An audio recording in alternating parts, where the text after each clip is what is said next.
Bueno, pues buenas tardes a todos desde España. Buenos días, como he dicho antes, al otro lado del Atlántico. Mi nombre es Antonio Rafael Pollato López, pero como bien ha dicho Juan, Antonio Rafael solo me llamaba mi madre cuando me quería regañar. Todo el mundo aquí en España me conoce como Antonio Pollato, bueno, y los más allegados, evidentemente, como Antonio. Soy médico desde hace ya unos pocos de años, soy especialista en medicina familiar y comunitaria, trabajo en el Servicio Andaluz de Salud, trabajo en el ámbito rural, muy cerquita de Córdoba, de mi ciudad, pero esto de trabajo en el ámbito rural, porque realmente lo que me gusta, es realmente lo que me gusta el contacto con mis pacientes y bueno, como lo ha dicho antes Rafael, el mejor regalo es trabajar en lo que te gusta. Bueno, pues sin más preámbulo, bueno, por supuesto agradecer tanto a Rafael como a toda la organización el haber contado conmigo. Bueno, pues como hemos dicho, ya se ha dicho, voy a hablar sobre el síndrome coronario agudo. El síndrome coronario agudo, pues sería un tema que podríamos estar hablando este congreso y otro más. Voy a intentar hacer un pequeño resumen, voy a intentar sobre todo adaptarlo a la audiencia que tengo, intentando meterme en términos médicos demasiado profundos y bueno, y tener una visión general del problema y sobre todo de cómo se debería actuar en el ámbito extrahospitalario, ¿vale? El índice que vamos a seguir es este que aparece a continuación. Vamos a hablar de la definición del problema, de los tipos de síndrome coronario, de cómo se producen esos síntomas, cómo y por qué se producen ese síndrome coronario, cuáles son los factores de riesgo cardiovascular. Me voy a centrar mucho más específicamente en la clínica y el diagnóstico, sobre todo a nivel extrahospitalario, para que se puedan tener las cosas más o menos claras, cuáles pueden ser los distintos diagnósticos diferenciales, o sea, otros tipos de dolor torácico que pueden simular lo que es un síndrome coronario agudo. Vamos a hacer una estratificación de riesgo un poco a modo de conocimiento general, que esta estratificación es la que nos va a decir cómo actuar una vez que tenemos diagnosticado el síndrome coronario. Vamos a mirar también un poco cuál es el tratamiento. Me voy a centrar fundamentalmente en el tratamiento a nivel extrahospitalario. Nombraré de pasada un poco lo que se hace a nivel hospitalario. Vamos a ver cuál es el pronóstico y, por supuesto, ya al final pues veremos unas conclusiones. Pues sin más dilación, vamos a comenzar ya. ¿Cuál es la definición de síndrome coronario agudo? Pues el síndrome coronario agudo es un término que describe todas aquellas afecciones asociadas a una reducción repentina del flujo sanguíneo en el corazón. ¿Qué va a pasar cuando se reduce ese flujo sanguíneo? Pues que disminuye el aporte de oxígeno en las células cardíacas y eso pues, va a conllevar un daño miocárdico. Evidentemente, huelga decir que esto es una emergencia médica y que como emergencia médica que es, el pronóstico va a depender en gran medida en un diagnóstico y un tratamiento lo más rápido posible. La dimensión del problema, quiere decir, ¿por qué yo creo que se debe hablar del síndrome coronario agudo? Pues sin ir más lejos, es la causa más frecuente de muerte en el mundo. En la última estadística se habla de que el 30% de las muertes que se producen en el mundo son por enfermedad cardiovascular. Eso estamos hablando de unos 17 millones de personas en todo el mundo. Y de ellas el 60%, quiere decir en torno a unos 10 millones de personas, es directamente por cardiopatía isquémica. ¿Vale? Entonces yo creo que el tema es lo suficientemente importante como para hablar de él. Si a eso le unimos que de todas esas muertes el 65%, quiere decir 2 de cada 3 personas con síndrome coronario agudo que fallecen, lo hacen antes de llegar al hospital. Yo creo que es más importante que eso, hay poco, ¿no? Más que decir. Tiene una movilidad muy alta, una morbilidad quiere decir que tiene las secuelas que puede dejar en el corazón son muy altas y las secuelas sociales también, porque eso puede provocar un gran coste sociosanitario. Bueno, ¿qué tipos de síndrome coronario tenemos? Pues básicamente tenemos dos tipos de síndrome coronario en función del electrocardiograma. Eso va a conllevar después una serie de consecuencias aparejadas que iremos viendo. Básicamente son dos, sin elevación del ST, después veremos qué es el ST, y con elevación del ST, y después veremos qué es el ST. Es muy importante diferenciar entre los dos porque el tratamiento puede diferir en algo, puede diferir. En un síndrome coronario agudo con elevación del ST siempre se va a requerir una intervención coronaria percutánea lo más rápida posible o una cirugía de revascularización, mientras que en un síndrome con elevación sin elevación, perdón, del ST, pues bueno, es posible que se haga una revascularización coronaria precoz, pero también se pueden optar por otro tipo de tratamientos. Bueno, dentro del síndrome coronario agudo sin elevación del ST tenemos dos entidades. Una que es la angina inestable, que se caracteriza por un dolor en el pecho que ocurre de forma inesperada, a menudo en reposo o con un mínimo esfuerzo, y que normalmente se recupera con el reposo, en menos de 20 minutos o con alguna medicación. O sea, todo dolor de origen cardíaco que aparece asociado al ejercicio, cede una vez que cede el ejercicio, o cuando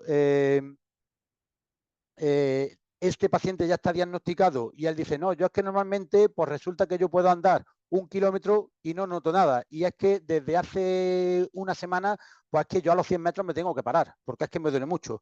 Eso es una angina inestable. O sea, es una angina ya previamente conocida que ha aumentado su grado. Eso por definición es una angina inestable. O cuando el dolor ya se convierte en dolor de reposo. En el caso de la angina, normalmente no va a haber un daño a nivel miocárdico. A diferencia de lo que se ocurre en el infarto de miocardio sin elevación del ST, también llamado IAMSEST, en el cual ya se produce una interrupción más importante del flujo sanguíneo, pero a diferencia del que veremos a continuación, no se produce una elevación del segmento ST. La elevación del segmento ST nos está diciendo que hay un daño importante en el corazón. Y por otro lado, está el síndrome coronario agudo con elevación del ST, también llamado infarto miocardio con elevación del ST o IAMCEST, perdón, en el cual el daño causado por la interrupción del flujo pues, se manifiesta con una elevación del segmento ST, y eso nos está diciendo que el daño a nivel del músculo cardíaco es más importante. Bueno, ¿por qué se produce y cómo se produce el infarto o el síndrome coronario agudo? Pues en primer lugar lo que se produce es un acúmulo de grasa en la pared coronaria entre la íntima y la muscular. Ese acúmulo de grasa se llama ateroma o placa de ateroma. Normalmente está formada por colesterol LDL, que viene de la sigla de inglés Low Density Lipoprotein o lipoproteína de baja densidad. Una vez que se acumulan esas placas de ateroma, pueden llegar a romperse por distintos factores que veremos más adelante.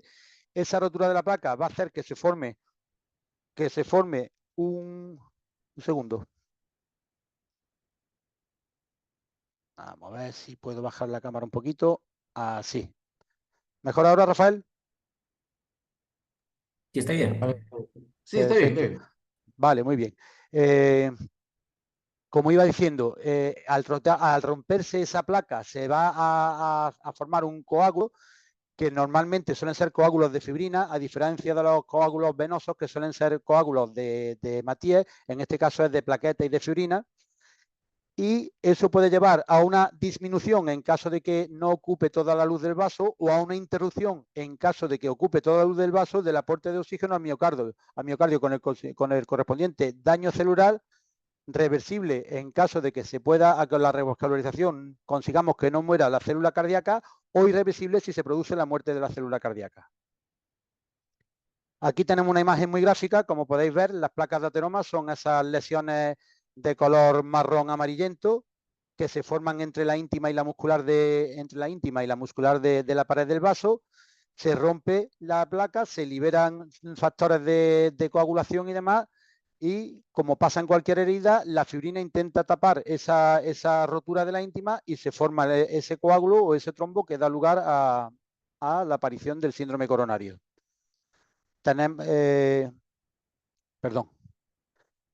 Como veis aquí, aquí básicamente esta diapositiva es para que veáis que cuando el trombo no ocupa toda la luz del vaso, lo que se produce es un síndrome coronario sin elevación del ST, mientras que cuando se ocluye por completo la luz del vaso, lo que obtenemos es un síndrome coronario con elevación del ST. Por eso te digo por eso he dicho antes que la gravedad es distinta si es síndrome coronario sin elevación del ST o con elevación del ST. Después más adelante lo veremos cuando veamos los electrocardiogramas.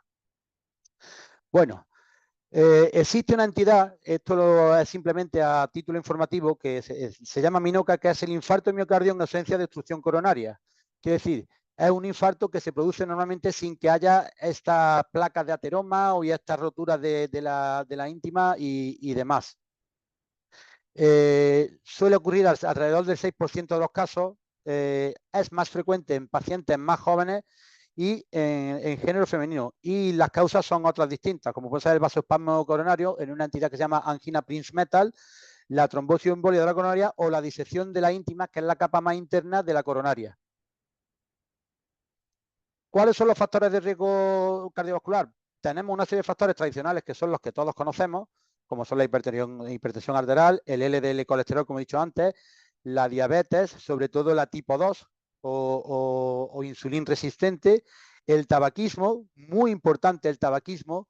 Os puedo contar una anécdota de cuando yo estudiaba medicina, el profesor Federico Vallés, catedrático de cardiología, me acuerdo que cuando nos dio la clase sobre la cardiopatía isquémica y sobre el infarto de miocardio, decía, las estadísticas demuestran que el 90% de los pacientes con infarto de miocardio fuman y el 10% restante mienten.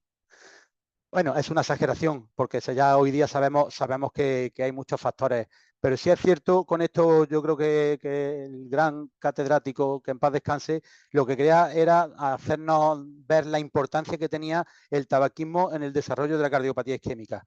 Por supuesto, obesidad y diabetes, obesidad y sobrepeso, los hábitos sedentarios, el ejercicio físico, como antes ha comentado Rafael, es fundamental. Aquí en España hace muchos años que había un anuncio en televisión que decía, quien mueve las piernas mueve el corazón. Y es así, es así. Los antecedentes familiares de enfermedad cardiovascular precoz o de cardiopatía isquémica precoz también se ha visto que son muy importantes y ya lo veremos también más adelante.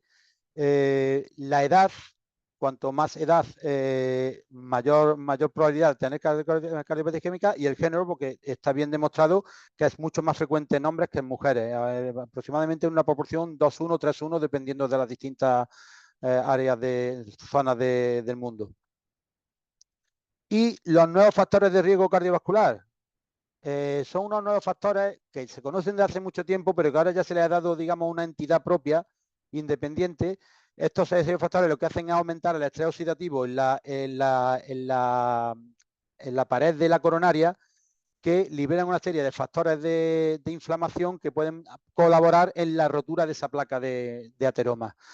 Son múltiples, ahí los tenéis todos, la apnea del sueño, el estrés, la contaminación ambiental, cocaína y otras drogas de diseño, fundamentalmente las que derivan de la metanfetamina, enfermedad inflamatoria intestinal, colitis ulcerosa y enfermedad de Crohn, la psoriasis, factores psicosociales como el estrés laboral, la hematopoiesis clonal, que es una enfermedad hereditaria de la sangre, otros factores ambientales como el nivel socioeconómico bajo, estilos de vida, y factores maternos. Se ha visto que la diabetes gestacional y la preeclampsia en la embarazada predisponen en un futuro a tener cardiopatía isquémica, el parto prematuro y la menopausia prematura, posiblemente por la influencia hormonal que tiene.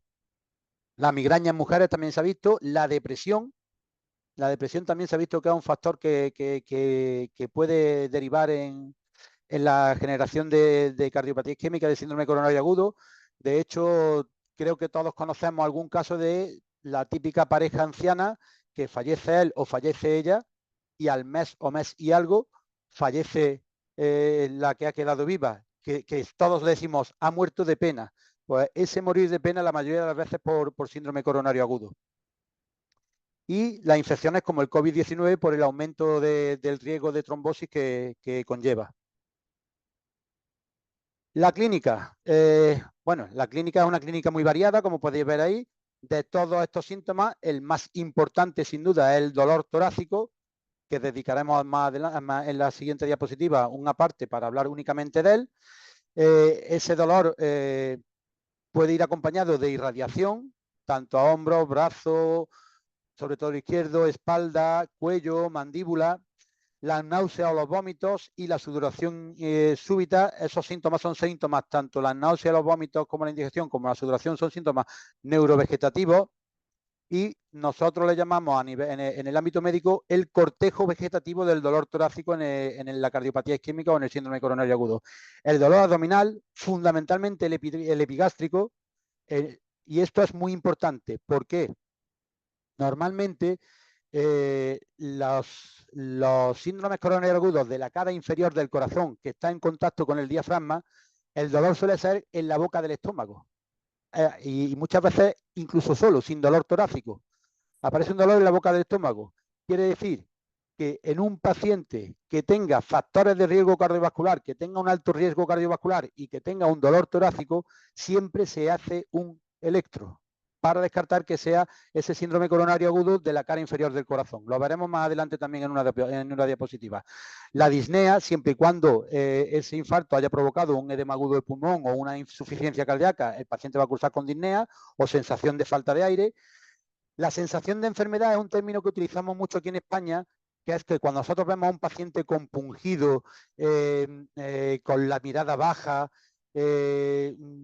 asustado, eso nosotros lo llamamos sensación de enfermedad, ¿vale? Y normalmente los pacientes con infarto tienen esa sensación de enfermedad. Alteraciones del ritmo cardíaco, ya sean auriculares o ventriculares, que pueden dar también algún tipo de sintomatología, tipo mareo, tipo disnea, tipo desmayos. Un cansancio inusual, doctor, yo me siento muy cansado, me duele el pecho y me siento muy cansado, que suele estar asociado a una hipotensión, que también esa hipotensión normalmente se ve más cuando el síndrome coronario agudo afecta a las cavidades derechas del corazón. Y por supuesto la parada cardiorrespiratoria, con la cual ya habría que iniciar las maniobras de RCP que todos conocemos y la muerte súbita, normalmente por una arritmia como puede ser la fibrilación ventricular. Bueno, el dolor torácico.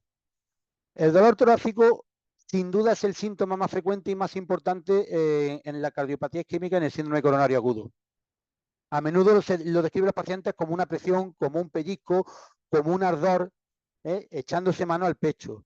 Es muy importante saber si tiene síntomas de irradiación. Normalmente cuando hay síntomas de irradiación nos hacen pensar más en un síndrome coronario agudo con elevación del ST que sin elevación del ST. La relación con el esfuerzo, si ese dolor torácico está relacionado con el esfuerzo y cede con el reposo o al administrar la nitroglicerina sublingual, estamos hablando de que es un dolor torácico tipo angina.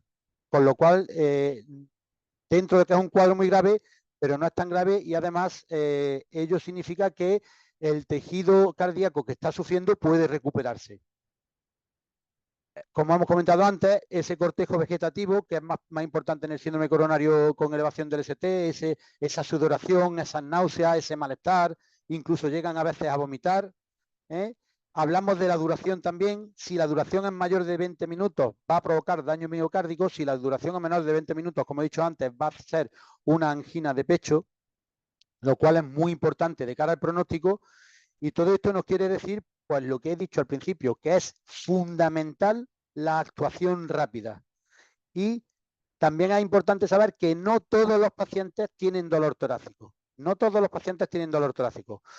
Sobre todo, pacientes muy ancianos o pacientes diabéticos muy evolucionados a veces no tienen dolor torácico y te tienes que guiar por otros síntomas como el cansancio, la disnea, el malestar. Entonces, con esto quiero decir que ante un dolor torácico, ante un paciente con factores de riesgo cardiovascular y con una sintomatología no muy clara, siempre hay que tenerlo en cuenta y siempre que se pueda hay que hacer un electro. Bueno, esta imagen creo que es muy gráfica de lo que es un dolor torácico de origen coronario. Esa es la típica imagen que tienen los pacientes cuando llegan con un dolor torácico. Van con la mano cogida en el pecho como si algo les estuviese apretando por dentro. También te pueden llegar igual, pero con el puño cerrado. Lo que es muy raro que te lleguen es diciéndote con la punta de un dedo me duele aquí. Normalmente cuando te llegan diciendo con la punta de un dedo me duele aquí, en la mayoría de los casos es un dolor torácico que no es de origen coronario. Entonces también es muy importante lo que es la observación del paciente, el verlo, el mirarlo, el verle la cara, el ver su actitud, la comunicación no verbal, ¿no? Que se llama, ver las actitudes del paciente. Eso es fundamental para tener siempre un alto índice de sospecha de síndrome coronario agudo.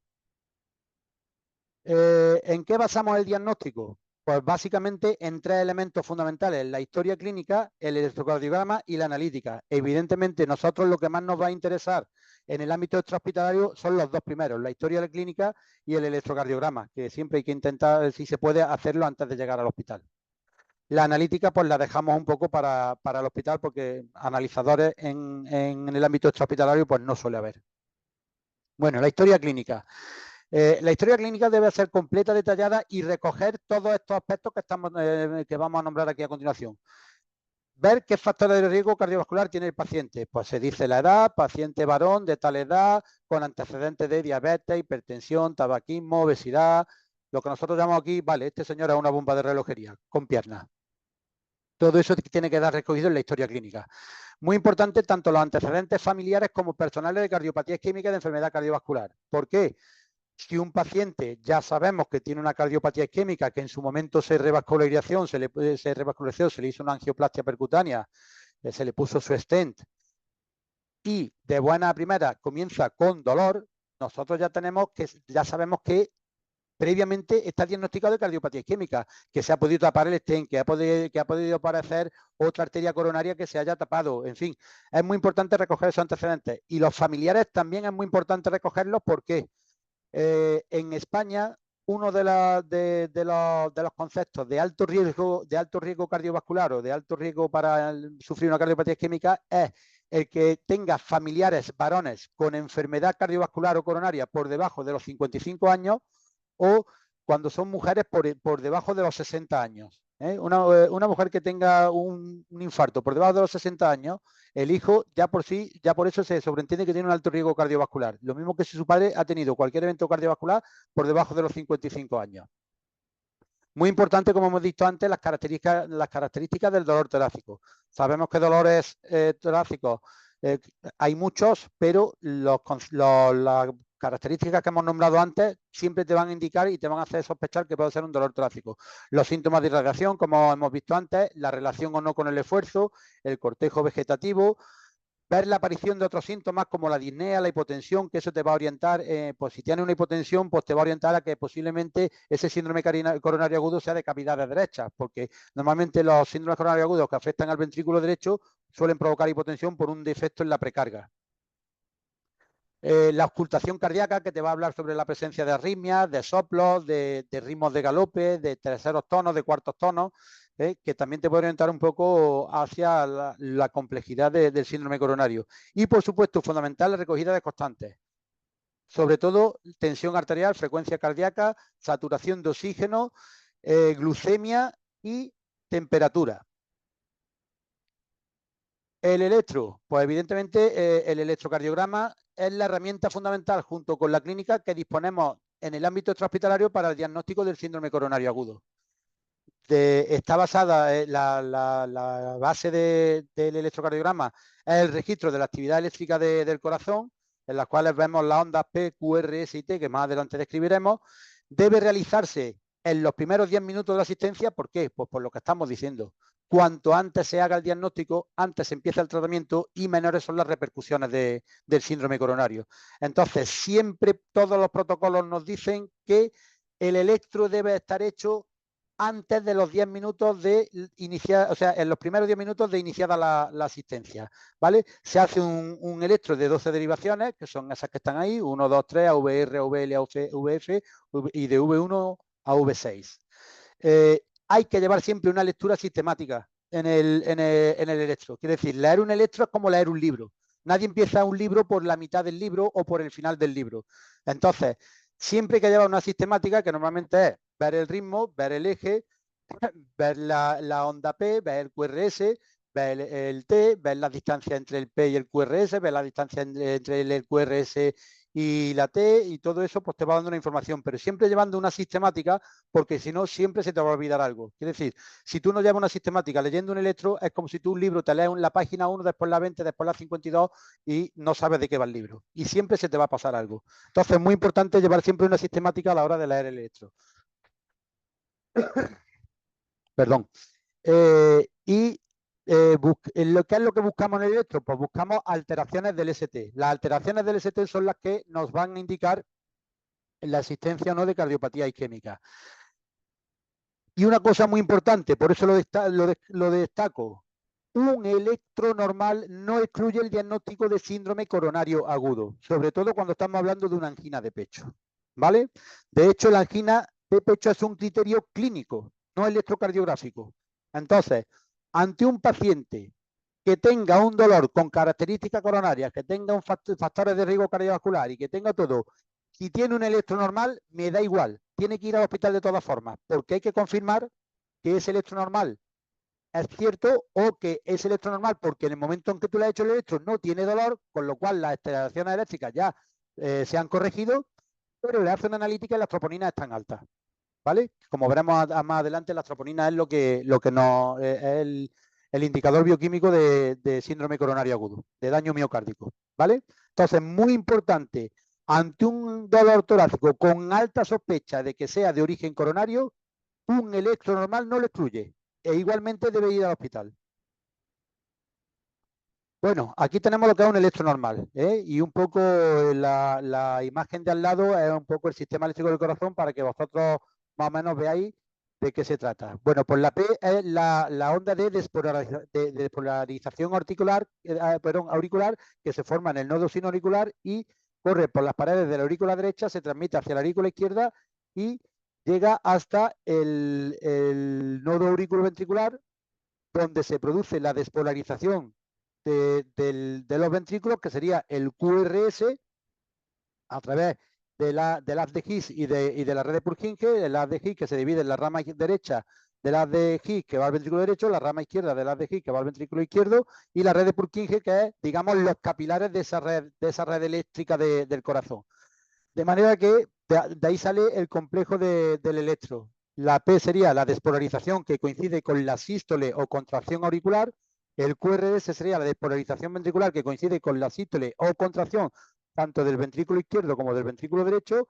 Y la onda T es la relajación del ventrículo o repolarización ventricular, que sería la diástole ventricular. Es un poco para que cuando vosotros veáis un electro sepáis qué significa cada una de las ondas que estamos viendo. Esto es un electro normal de 12 derivaciones, en las cuales estáis viendo que aparece la 1, la 2, la 3, la VR, AVL, AVF, V1, V2, V3, V4, V5, V6. Cada una de las derivaciones, digamos, es una ventana que se asoma al corazón. Normalmente suelen ir por pares, siempre suele haber dos derivaciones que ven la misma cara del corazón, con lo cual los cambios eléctricos que se produzcan en el síndrome coronario agudo siempre va a afectar a más de una derivación, porque siempre vamos a tener al menos dos derivaciones que van a ver en el mismo lado del corazón. Luego, cuando veáis una alteración del ST que solo se ve únicamente en una derivación, es altamente improbable que sea un síndrome coronario agudo. Pero improbable, no imposible. En medicina hay muy poquitas cosas imposibles. Bueno, esta es como hay que colocar los electrodos cuando se hace un electro. AV, AVL, N y F, que sería brazo derecho R, brazo izquierdo L, la N el neutro y la F sería en pierna izquierda, ¿vale? Y después las precordiales que están, como se ven, como su propio nombre indica, alrededor del corazón. ¿Cuáles son las lesiones que podemos ver nosotros en el electro? Vamos bien de tiempo. Pues tenemos tres lesiones que aparecen a lo largo del tiempo. La primera que aparece es la isquemia, que es cuando se reduce el aporte de oxígeno al miocardio y estamos en los primeros 20 minutos. El daño es reversible y en el electrocardiograma lo que vamos a ver principalmente son alteraciones en la onda T. Quiere decir, los primeros síntomas de la isquemia o del déficit de oxígeno a nivel de músculo diocárdico es una alteración de la relajación de la diástole. Por eso las alteraciones son en la onda T, ¿vale? La segunda parte o la segunda fase sería la fase de lesión, que es cuando ya persiste más en el tiempo, estamos hablando más de 20 minutos, ya empieza a haber sufrimiento miocárdico con muerte de algunas células, pero todavía en parte es reversible. En este caso lo que vamos a ver es alteraciones en el segmento ST, ¿vale? Tanto aumento como descenso, ya lo veremos más adelante. Y por último, la última fase, que es cuando ya el falta de oxígeno, la falta de riego en el músculo cardíaco, dura más de 2 horas, que ya es irreversible, ya se produce la muerte celular. Quiere decir, ya hemos perdido parte del corazón, digamos, ¿no? En mayor o menor medida, dependiendo del tamaño del infarto, pero ya el corazón no se va a recuperar al 100%. Siempre se va a quedar algo de defecto. Y se caracteriza por la aparición de las ondas Q, que ahora después veremos también lo que son. Si os fijáis, Vuelvo a insistir, tenemos tres tipos de lesiones, una que es totalmente reversible, una que es parcialmente reversible y otra que es irreversible, y que van en función del tiempo. Sobra decir que cuanto antes empiece el tratamiento, menor va a ser la relevancia del infarto. Bueno, la isquemia, ¿qué es la isquemia? Tenemos dos tipos, la subendocárdica, que afecta a la cara más interna del corazón y que es la primera en sufrir el déficit de oxígeno. Y os preguntaréis, ¿y por qué? Pues por una sencilla razón, es una razón de espacio. Las arterias coronarias van por la parte de fuera del corazón, van por el epicardio, luego donde más tarda la sangre en llegar y donde primero y la zona que más sufre es la parte de dentro del corazón. Por eso el daño es subendocárdico, o sea, está en la parte de dentro del corazón. Se van a ver en el electro unas ondas T picudas muy características que las veremos ahora a continuación y se observa en la fase más precoz del infarto, hasta el punto de que aquí en España, me imagino que en otros sitios también se le llama infarto hiperagudo. Os digo que esta fase es muy difícil de ver. Yo en todos mis años de carrera he podido ver 2 o 3 infartos hiperagudos. La mayoría cuando los ves ya están un poco más evolucionados. Pero sí es muy importante el saber que ante una onda P picuda sin ninguna otra alteración y que aparece en más de una derivación de las que ven la misma cara del corazón, siempre hay que pensar en un síndrome coronario agudo que está iniciándose. Después está la isquemia subepicárdica, que es transmural, quiere decir, es cuando ya afecta a todo el grosor.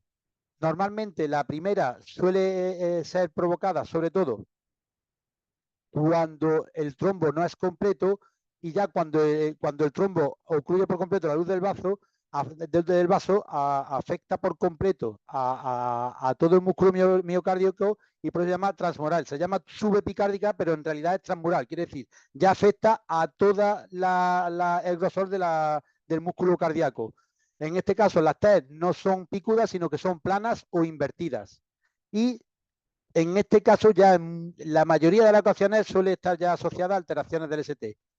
Y no tiene por qué haber Q. La Q ya veremos como más adelante, que es de necrosis, que ya sería un estadio más avanzado.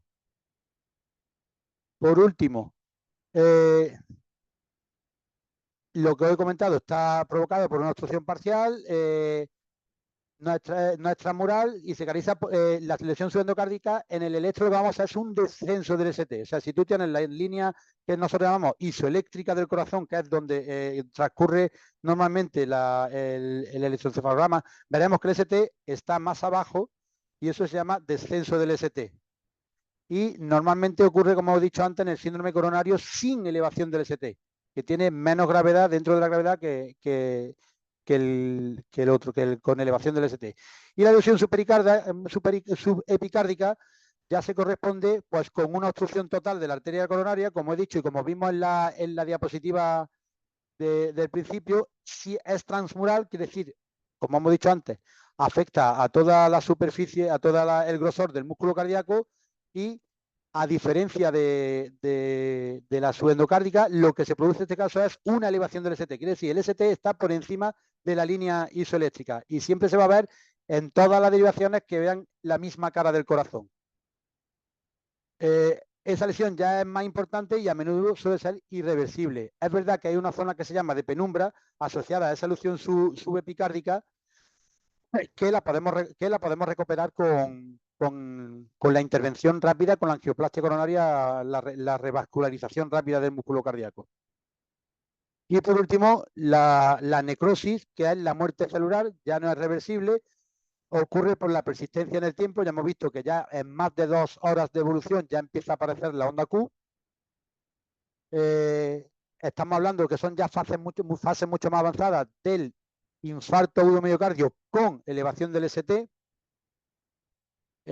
Como he dicho antes, el infarto de miocardio sin elevación del ST no provoca necrosis, con lo cual la mayor parte del músculo cardíaco la vamos a poder recuperar y se caracteriza por la aparición de ondas Q, igual que antes, siempre en todas las derivaciones que vean la misma cara del corazón.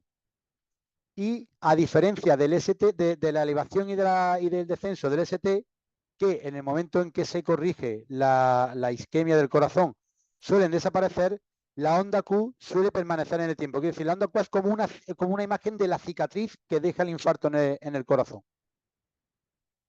Y al tratarse de situaciones más evolucionadas, a veces no es posible el hacer una angioplastia precoz y hay que esperar un poco. Bueno, aquí tenéis las imágenes de lo que sería una imagen de isquemia subendocárdica. Veis esa T tan alta y tan picuda, que es totalmente anormal. O sea, tú ves eso y dices, esto no es una T normal. Cuando es subepicárdica, ya veis que es justo lo contrario. O la T se aplana, la ves totalmente plana, o es negativa. Evidentemente, esto como si fuese un eje. Para arriba es positivo, para abajo es negativo, ¿vale? La lesión subendocárdica, como veis, el ST está por debajo de la línea isoeléctrica del corazón y la lesión subepicárdica, como veis, está por encima de la línea isoeléctrica del corazón.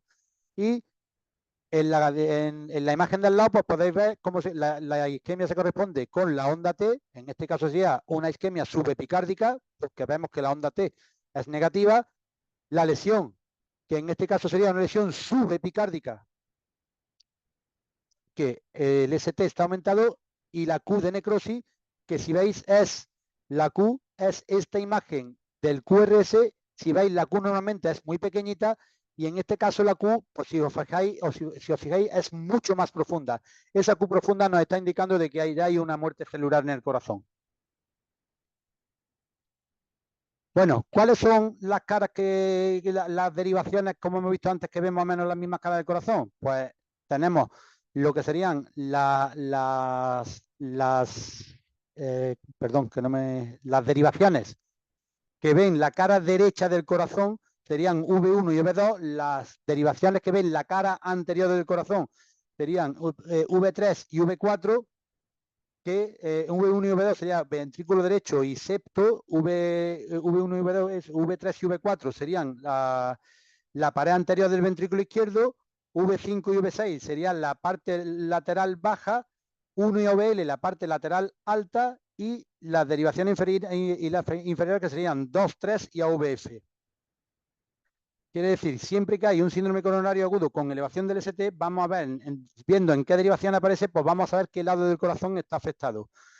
Tan solo, y a modo de curiosidad os diré, porque ya es meternos quizás en temas ya un poco más profundos, que hay un infarto que se llama infarto posterior, que es en el único caso en el cual el síndrome coronario agudo con elevación del ST sería con descenso, con descenso del ST.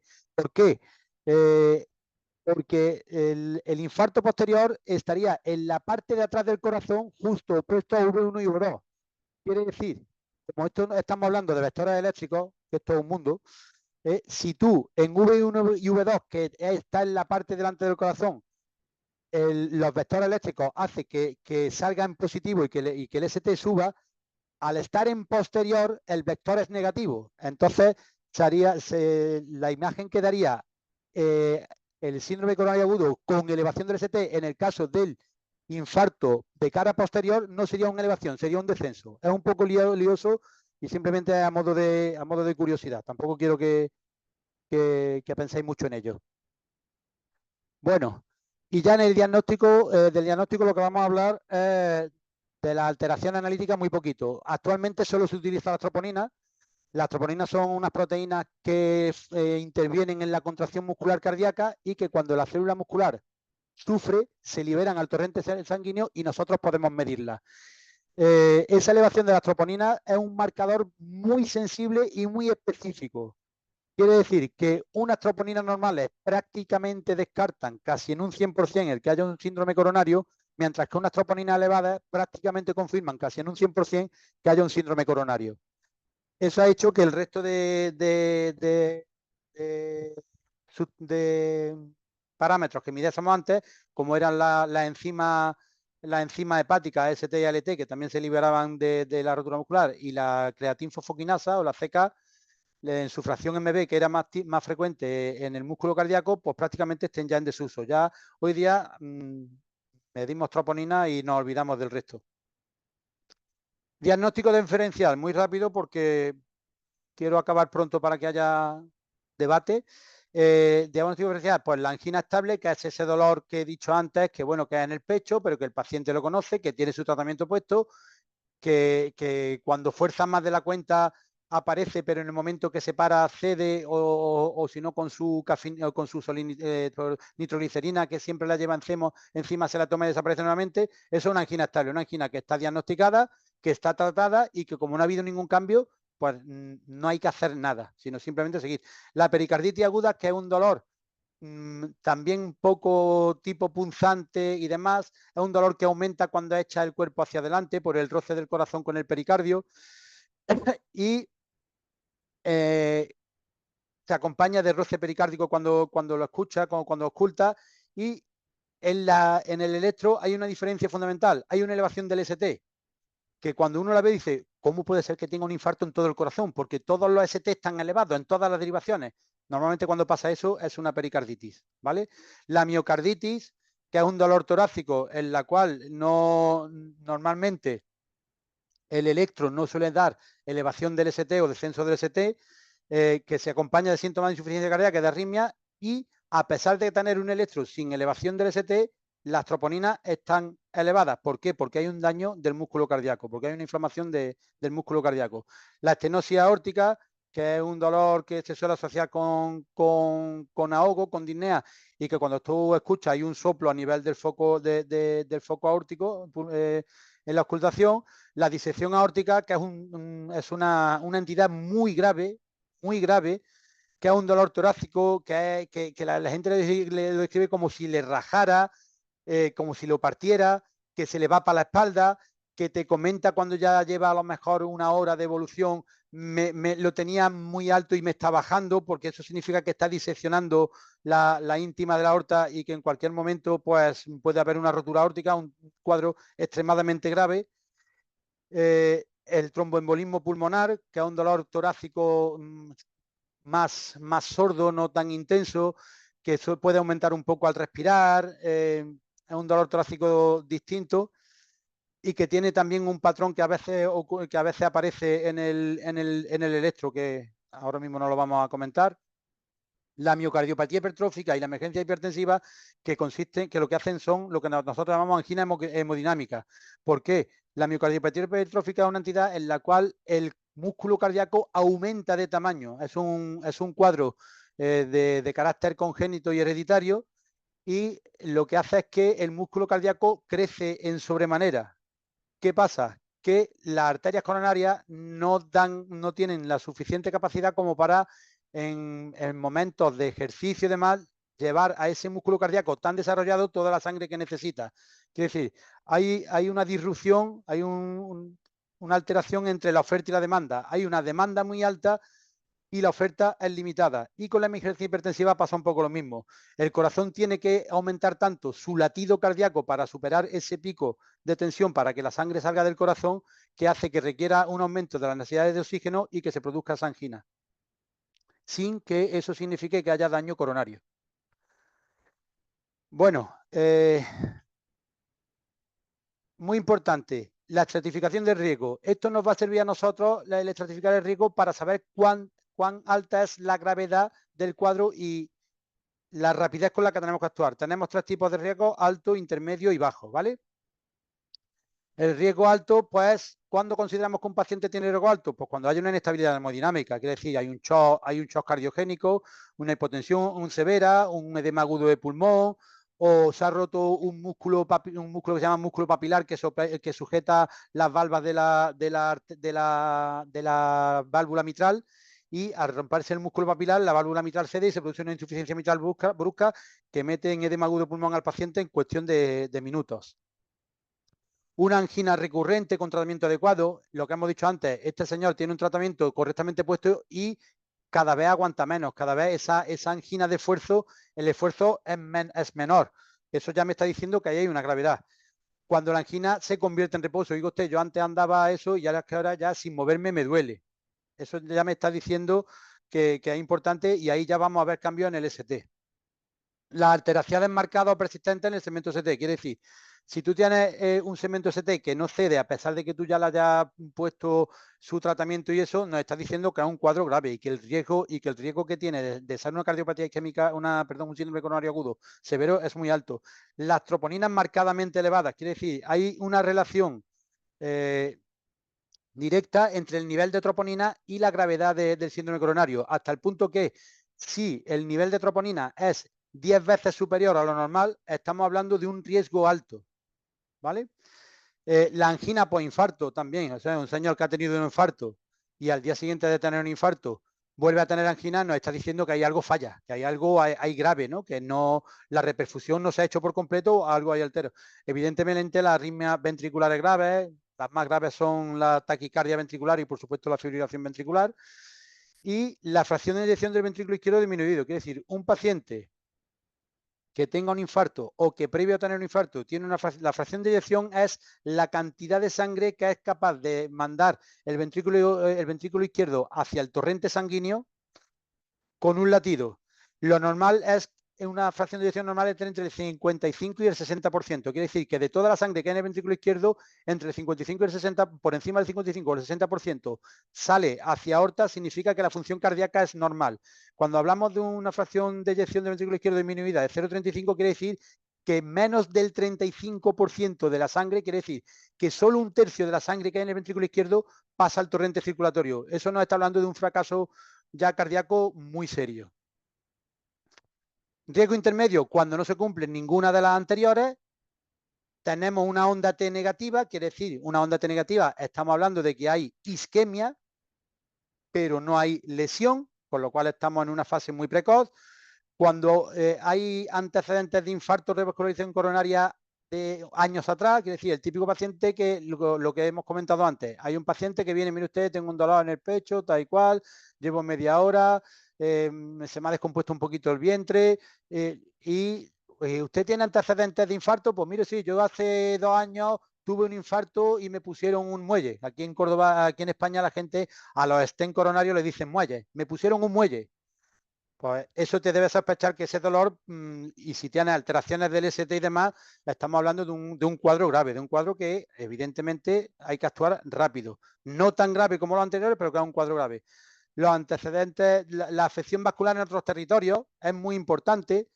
Yo tengo un dolor, por ejemplo, os puedo decir, a modo de curiosidad, que cuando tú tienes una arteriosclerosis a nivel del muslo, o sea, en lo que nosotros llamamos el sector femoropopliteo, que es en la arteria alrededor del muslo, se ha visto que una asociación entre la afectación de la arteria a nivel del muslo y la cardiopatía isquémica del 55%. Quiere decir que 1 de cada 2 pacientes que tienen una obstrucción a nivel de la pierna en la arteria, la mitad también van a tener cardiopatía isquémica. Entonces, todo eso pues, te debe hacer pensar ante un dolor torácico que es un dolor de riesgo.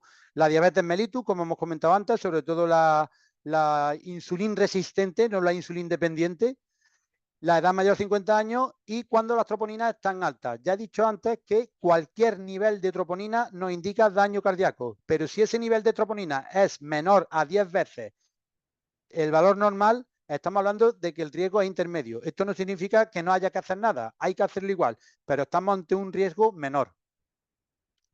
Y el riesgo bajo, pues todo lo que no incluya todo lo que hemos comentado. El riesgo bajo es muy fácil, no tiene ninguna de esos, es un riesgo bajo, no tiene más historia. El tratamiento, vamos a ir terminando ya. El tratamiento a corto plazo es para aliviar el dolor y el malestar, mejorar el flujo sanguíneo y restaurar el funcionamiento del corazón lo más rápido y eficaz posible. Y a largo plazo, pues, procurar que esa función cardíaca mejore, controlar los factores de riesgo para reducir el que aparezca un nuevo síndrome coronario, un nuevo infarto. Y evidentemente ese tratamiento se puede hacer tanto con medicamentos como con procedimientos quirúrgicos, ¿vale? A nivel extrahospitalario, que es el tema que más nos interesa a nosotros, ¿qué podemos hacer? Bueno, lo primero es mantener al paciente en reposo. Un paciente que tenga un infarto no se le puede decir, levántese usted y túmbese usted en la camilla. No, no, lo llevamos nosotros y lo tumbamos en la camilla. Cuanto menos se mueva, mejor. En decúbito supino y con la cabeza un poco levantada. ¿Por qué? Porque de esa manera vamos a conseguir que si tiene disnea, que si tiene esa sensación de falta de aire, al incorporarlo un poquito lo vamos a mejorar. Tranquilizarlo, informarle de lo que tiene, con palabras que él entienda, intentando no quitarle importancia, pero sí hacerle ver que está en las mejores manos, no se preocupe usted, vamos a hacer todo lo posible. Ya hemos llamado al hospital, en fin, comentarle todo lo que vamos a hacer. Evidentemente, avisar al hospital, oye, llevamos un síndrome coronario agudo. Aquí en España, en concreto en Andalucía, tenemos lo que se llama el código infarto, que es que cuando nosotros detectamos en atención primaria que hay un infarto, empezamos ya el tratamiento, que ahora ya veremos cuál es, y avisamos al hospital, oye, llevo un código infarto, el paciente no se para las consultas de urgencia. Si va a un código infarto, entra directamente en la unidad de críticos, el cardiólogo baja y si es posible se prepara la sala de hemodinámica para directamente hacer la intervención coronaria percutánea, la ICP, ¿vale? Perdón. Evidentemente hay que monitorizar, si disponemos de un monitor desfibrilador, de un monitor, hay que monitorizar al paciente, hay que canalizar una vía venosa siempre que podamos, y si disponemos de los tubos de analítica, se le saca ya la analítica apuntando a qué hora se le ha sacado. ¿Por qué? Porque las troponinas hay que seriarlas. Se saca una primera troponina, a la hora se le saca otra y vemos si las troponinas van hacia arriba, que significa que el infarto va en evolución, o si las troponinas van hacia abajo, que significa que el infarto está ya remitiendo. Entonces, si podemos, también sacamos la sangre y cuando llegamos al hospital le decimos, aquí tienen los tubitos para el análisis de sangre y la hemos sacado a tal hora, para que ellos así puedan después seriarla. Se le pone oxígeno, sobre todo cuando hemos visto que la saturación está baja. Si la saturación es normal, es un poco controvertido. Hay estudios que dicen que sí, que de todas formas mejora. Hay estudios que dicen que no hace nada y hay por ahí algún otro estudio que dice que no, que una hiperoxigenación en un paciente que ya tiene la oxigenación normal puede ser incluso contraproducente porque puede aumentar la hipotensión y demás. Analgésicos, la aspirina, hay que ponérselo en todo. La aspirina, el ácido acetilsalicílico de toda la vida de Dios, a dosis de entre 150 y 300. Aquí en España, como tenemos en todos los centros de salud aspirina de 500, pues le damos media y le decimos que la mastique y que se la trague. Y los nitratos por vía oral, la nitroglicerina por vía oral, más que vía oral, vía sublingual. Eso está mal puesto. Sería vía sublingual, debajo de la lengua. Bueno, a nivel extra intrahospitalario, si ya se dispone de personal sanitario, como pasa aquí en España, pues ya iniciamos el tratamiento. Por eso pongo extra intrahospitalario. En ese tratamiento lo que pretendemos es aliviar la tensión, detener la formación de coágulos, hacer que la isquemia vaya menos, intentar limitar el tamaño del infarto para que el músculo cardíaco muera lo menos posible, reducir la carga de trabajo del corazón y prevenir y tratar las posibles complicaciones. O sea, prevenir pues, que no aparezca una taquicardia ventricular, que no, en fin, todas las complicaciones que puede haber, ¿vale? En un principio, pues se puede hacer un tratamiento de soporte hemodinámico si precisa, que es, por ejemplo, los infartos de cavidades derechas, que se produce una hipotensión, pues le tienes que meter pequeños bolos de suero fisiológico de 200 mililitros para intentar recuperar esa tensión. El tratamiento antiisquémico y analgésico, que sería con nitroglicerina, betabloqueantes, calcio antagonistas y el dolor con cloruro mórfico.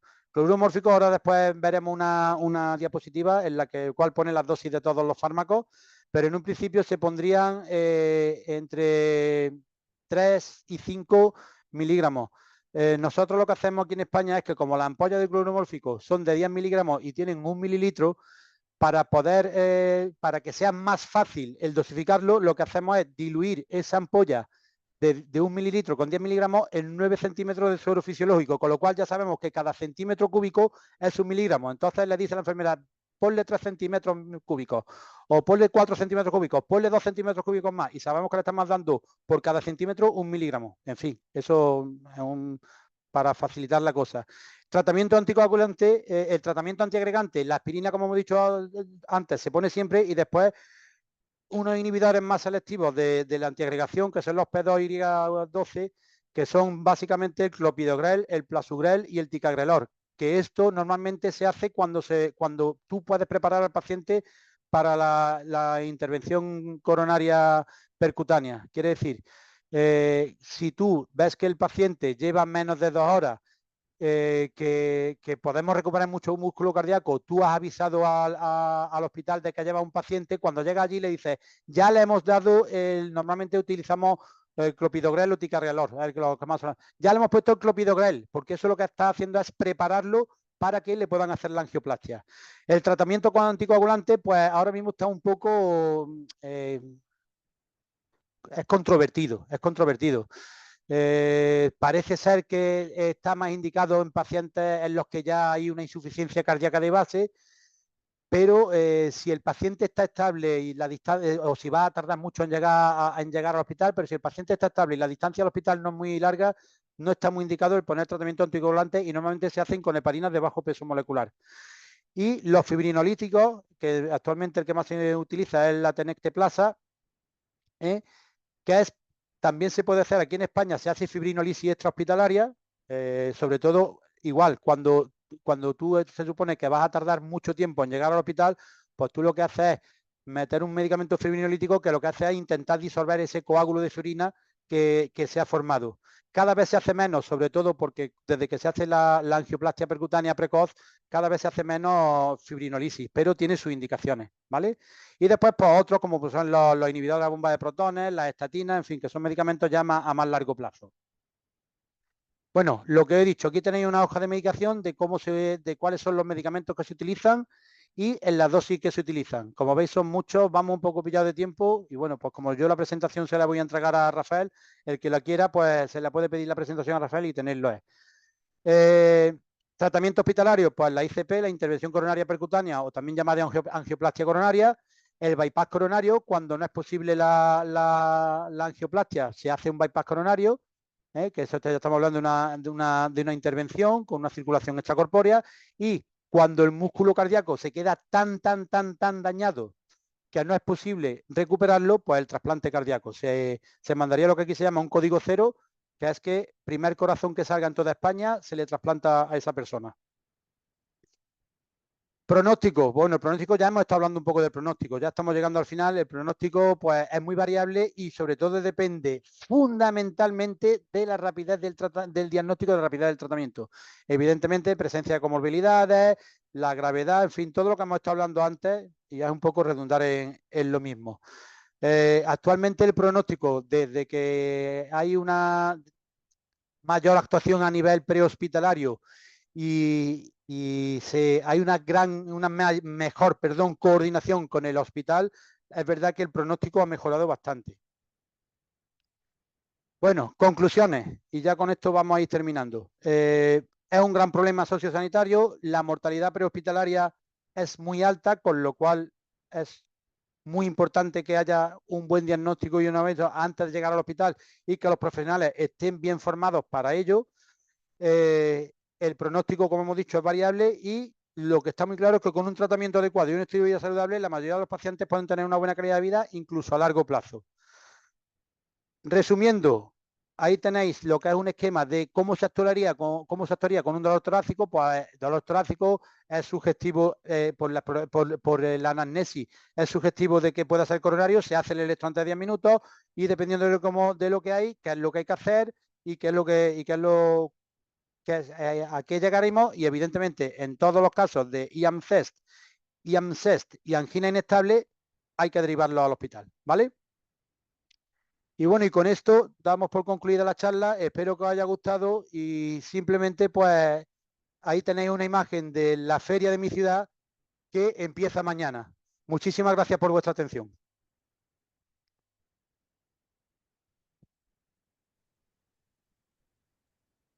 Muy Muy bien, buenas. doctor, excelente. Vamos a darle paso a la señorita para que pueda hacer las preguntas. ¿Cómo estás? Buenos días. Buenos días con todos presentes. Buenos días, doctor Antonio y ingeniero Rafael. Muy interesante la ponencia. Ahora pasamos a las preguntas, ¿sí? Acá contamos con unas cuantas preguntas. La primera pregunta es, ¿qué papel desempeñan los Los biomarcadores biomarcadores. como la troponina en el diagnóstico del síndrome coronario agudo? Pues muy fácil. Como he dicho antes, desde que tenemos como biomarcador a las troponinas, fundamentalmente hay tres: la 1, la C y la N. Las que más utilizamos aquí en España son la N y la 1. A diferencia de los biomarcadores que había antes, como hemos dicho antes, la GOT, GPT o AST, ALT, que es lo mismo, y la CKMB, eso eran marcadores de daño muscular. pero eran más inespecíficos porque cualquier músculo del cuerpo podía alterarlo. En este caso, la troponina es muy específico del corazón. Quiere decir, la troponina únicamente se encuentra en las células miocárdicas, en el cardiomiocito. Con lo cual, una elevación de las troponinas nos está diciendo que hay un daño miocárdico sí o sí, aunque sea leve. Y del mismo modo, cuando tú tienes un dolor torácico incierto, que esto está muy bien expuesto, pero muchas veces dices, mira, yo no tengo claro si esto es coronario o no coronario, lo envías al hospital y lo primero que hacen es hacerle unas troponinas. Y si las troponinas son negativas y el dolor no es un dolor muy típico, el paciente se va para casa con el diagnóstico de dolor torácico atípico no coronario. Con lo cual ha sido un gran avance el disponer de las troponinas.